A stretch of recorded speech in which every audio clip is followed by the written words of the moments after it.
Good morning guys.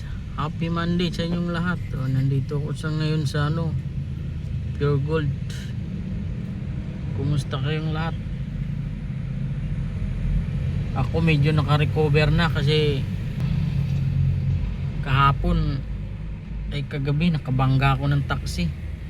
Napakakupal naman ng driver na yun. Wala namang nasira yun doon sa likuran niya. Tinuro niya yung dating nakalaylay na daw yung bumper niya.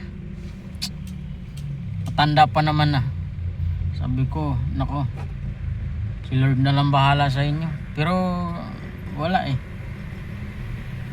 Nagkadikit lang ng gano'n, no? Kaunti lang, gumanon lang. Malas ko yung araw ng kahapon. Grabe. Pinabayaran sa akin, hiningan ako 1,000. Walang yayon. Pero ganun pa man, kasalanan ko pa rin kasi dumikit eh. Na-miss sigurong humalik, kaya yun, humalik yung harapan ko dun sa likuran niya. Si Tatang talaga, sigurista rin eh.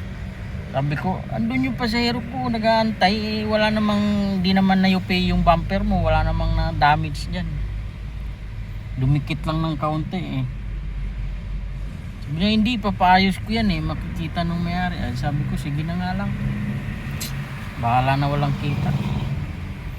Yun lang guys, kwento ko lang sa inyo yung experience ko kagabi. Thank you.